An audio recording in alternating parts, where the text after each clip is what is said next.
All right, so we're gonna go through daily bias again today, per usual. So we're gonna go over ES first. So we're gonna start on the 4 hour, which we have this draw of liquidity here on the 4 hour. This isn't marked out as a low on the 4 hour just because there's no green candle next to it. This is a low, however, and then also on the hourly we have this low. So this is Asia session and London session lows.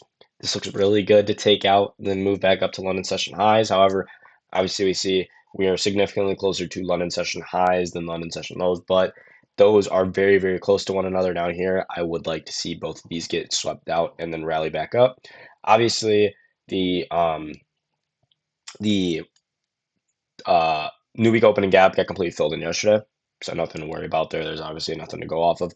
We do have this interesting high here that was formed. This was after market closed last night, and then this was like pre-market of Asia session, if you will, here.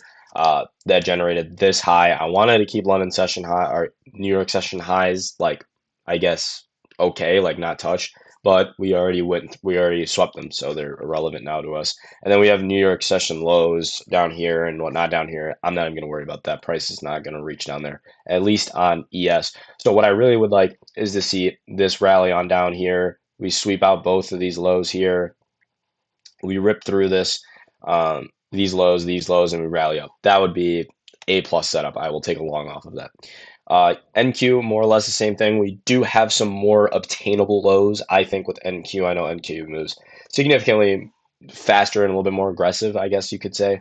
We do have London session highs. It's really the same setup here, especially on these high time frames between ES and NQ more times than not. So we have this low located right here. Same thing, New York session, London session, and Asia session. These ones seem to be a little bit farther apart, but again, NQ moves a lot more aggressive, so it's probably going to take those out. So that's primarily what I'm going to be looking for. Um, Overall, in these higher time frames, we do have a little bit of bearish imbalance that does need to get filled in right here. We did tap into it left from Friday, so I would be more bullish today. Um, with news today, do need to know that we have Jolt's jobs at 10 a.m. and then Trump speaks, but that's not until 5 p.m. today, so that doesn't even matter.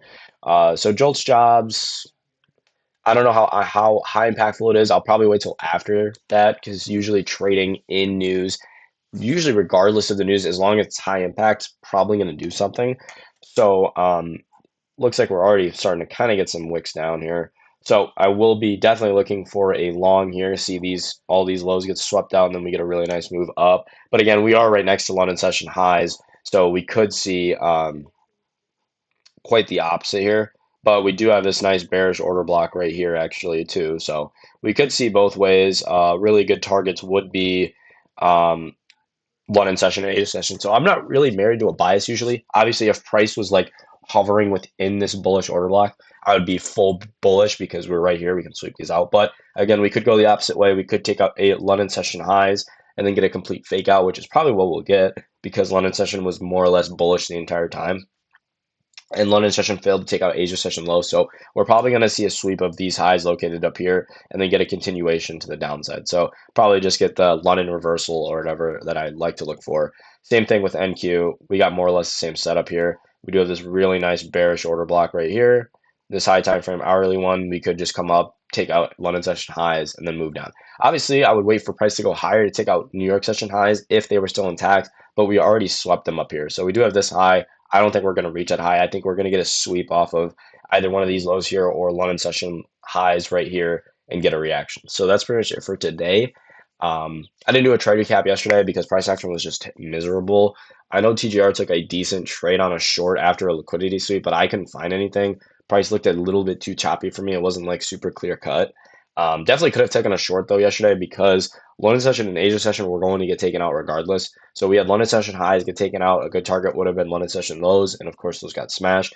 And then Trump announced that he is delaying tariffs, and it completely like literally look at this.